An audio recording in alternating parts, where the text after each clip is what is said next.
asalaamaaleykum yéen ñi safoo ko sagoo seen bii di Makane bi TV ñu ngi leen di siyaar bu baax te di leen dalal ak jàmm bu fekkee ne gan nga ci seen bi comme d'habitude ñu ngi lay wax nga abonné te activé cloche de notification bi ndax bépp vidéo buñ dugal bu ne nga bokk ci ñu koy njëkk mbokk yi dal leen ak jàmm ci xibaar yi nga xamante ni mooy ñeel xibaar yi tàggat yaram nag tey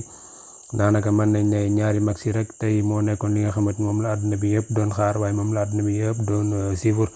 ñaari match yooyu nag jamono ji ñi àddu ngeen di teewlu jeex na léegi ñu ngi woowee Ligue des champions nag huitième de finale match aller yi tey lañ ko doon amal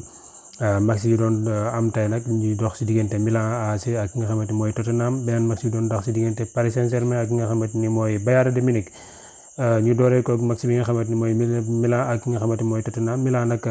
daa dalal ki nga xamante ni mooy Tottenham dóor ko 1-0 bii boobu nag ki koy dugal di Brahim Diaz di yeewoo foofu noonu sa Milan moom nag bi match bi amee juróom-ñaari minute la lakk caax yooyu noonu di fàttali tamit ñu wax leen ne doomu Sénégal boobu di Pape Matar Sarr nag di nekk foofu noonu ci Tottenham moom nag tey dafa titulaire match bi mën nañ ne match bi yëpp da ko football ba match bi jeex tàkk mu nekk loo xamante ni nag wax dëgg yàlla lu am solo la ndax gis nañ ne tamit wane na boppam bu baax a baax si biir match yi boobu noonu ñu jàll ba fi nga xamante ni mooy match Bayern Munich ak Paris Saint-Germain nag tey Bayern Munich da ko fekk dóor ko 1-0 Paris nag mën nañ ne jamono ji nag daa nekk si guddi yoo xamante ni guddi yu bët setagul la ndax moom nag dafa tegle ñetti match yoo xam ne yëpp da si am li nga xamante ni mooy défaite ndax boo demee foofu noonu ci championnat am ba nag kii nga xamante ni mooy Marseille da ko dóoroon le 8 février la ko dóoroon ki nga xamante ni mooy Monaco tamit dóoraat ko le 11 février tey la 14 février ki nga xamante ni mooy Bayern Munich daal di koy dóoraat 1-0 bii boobu nag ku ko dugal di Coman mi nga xamante ni moom français la dëkk foofu sa France waaye seetlu nañ ne Coman nag bi te c'est que Paris rek bu dugalee du sibile moom nag xam naa nag mu nekk loo xamante ni daal lu yéeme la waaye biyam boobu nag mu ngi ko dugal ci bi match bi amee juróom fukki minute ak ñett ba biyam boobu ko passe nag di Davies ñu wax ba ñu des ci ba tey ci match boobu noonu match bi nag bi ñu demee ba nga xamante ni yegg na ci 92e minute ci nga xamante ni mooy Pavard nag ci la jëlee li nga xamante ni mooy carton rouge ci benn tacle boo xamante ni bu sàpp la boo xamante ni moom la def kii di Lionel Messi match boobu tamit bi amee li nga xamante ni mooy bi ñu duggee ci deuxième mi-temps bi match bi amee juróom fukki minutes ak juróom-ñaar ci la Kylian Mbappé daal di dugg moom nag bi mu duggee nag wax dëgg yàlla def na ma it match bu baax a baax doonte deuxième mi-temps la dugg waaye ñu bëri jàpp nañ na Mbappé mi kat du football nag moom bi mu duggee nag gis nañ ne dugal na ñaari bi yoo xamante ni nag arbitre bi da ko révisé maanaam dañ ko annulé maanaam bii du bii ay hors-jeu la daal.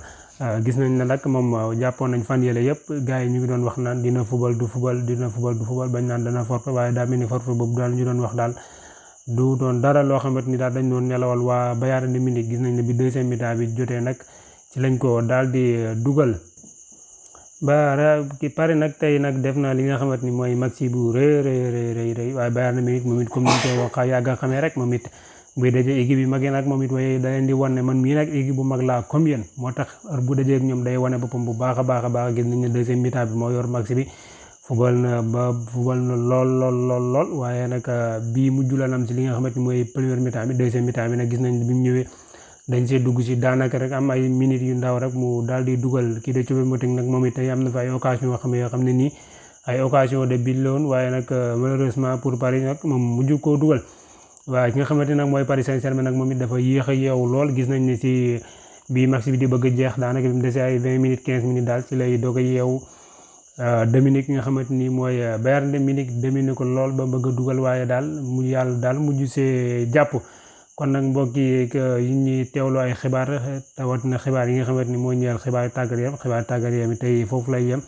danaa ñu leen di jox dig daje rek incha allah suba ak jàmm bu soob yàlla Ligue des champions suba ak jàmm dina amaat ci diggante ki nga xamante ni mooy club de bronze mooy dal Benfica waaye Dortmund mooy dal ki nga xamante ni mooy Chelsea